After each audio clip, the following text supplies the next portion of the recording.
Senator Back.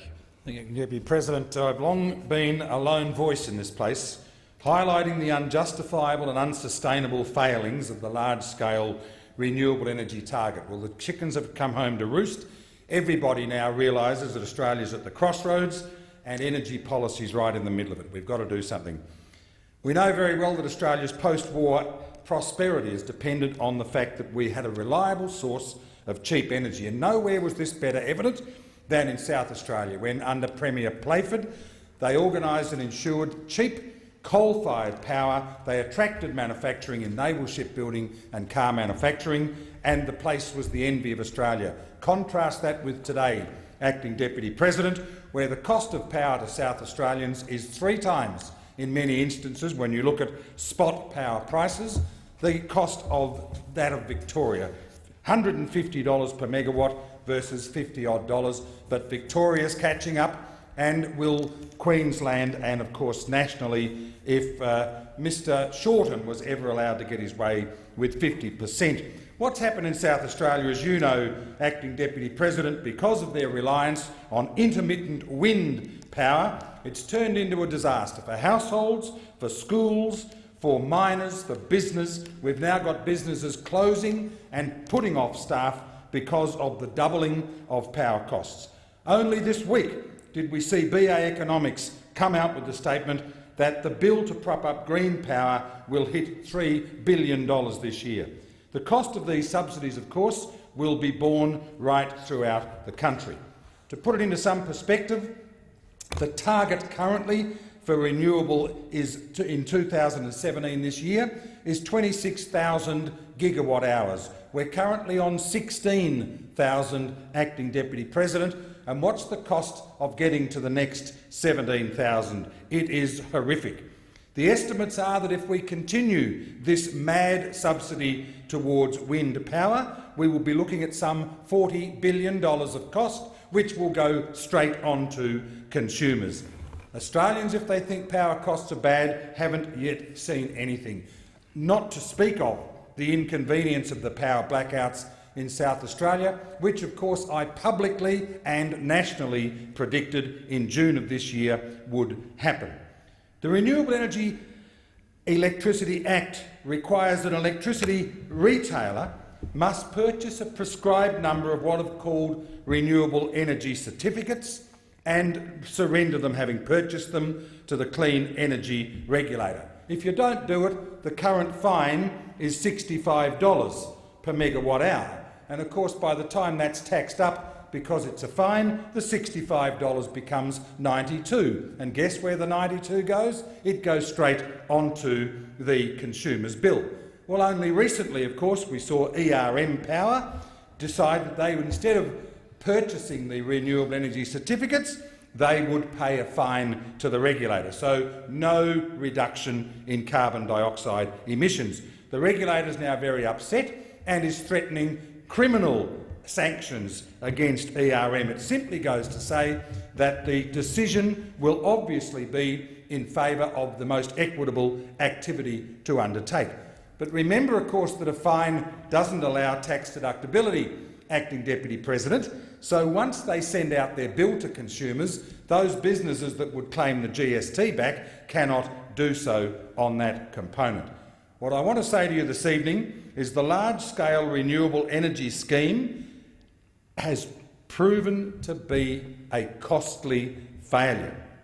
The scheme was never intended to act as an unchecked single industry subsidy, and one of the ways we could alleviate the burden on consumers, indeed, is to amalgamate the renewable energy certificates into the highly successful Australian carbon credit units, which are, of course, driving our direct energy activities under this coalition government, and they are the process by which, of course, we will achieve the targets that have been set and agreed.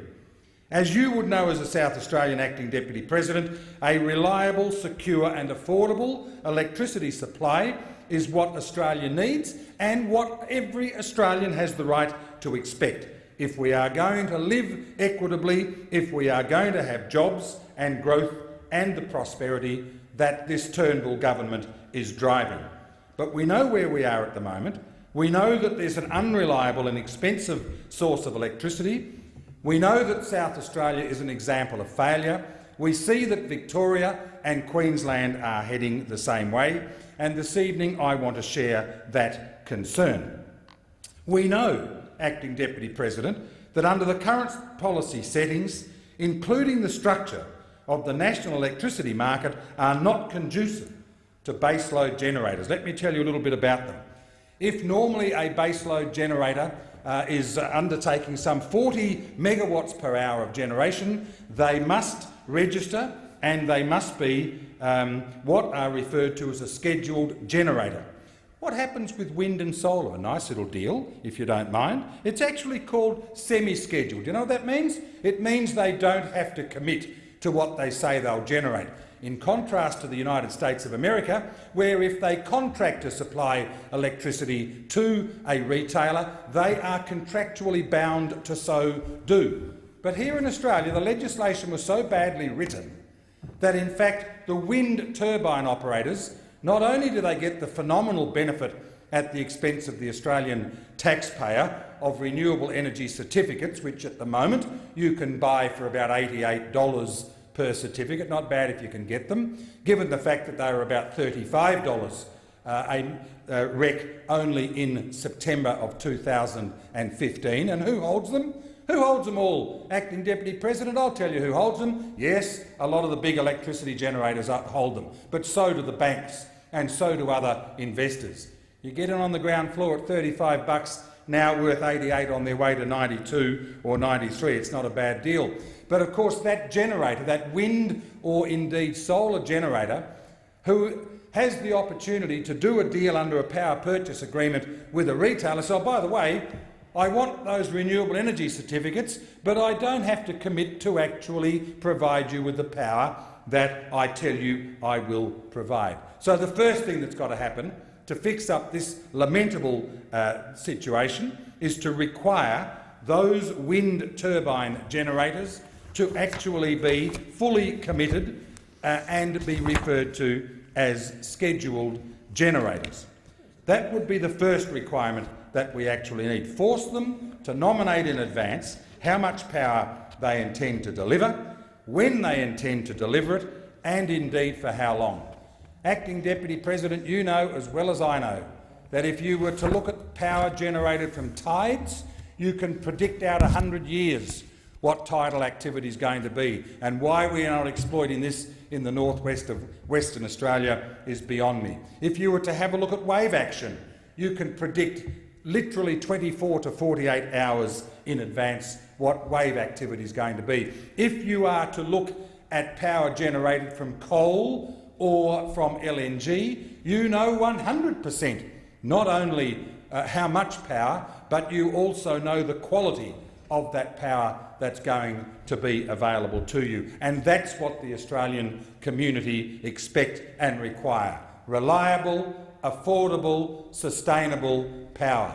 Not the nonsense that has led your state of South Australia into the economic demise in which it has found itself now.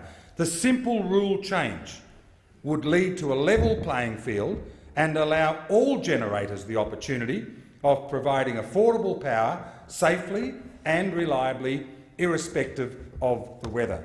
Acting Deputy President, I've made the point again and again over time.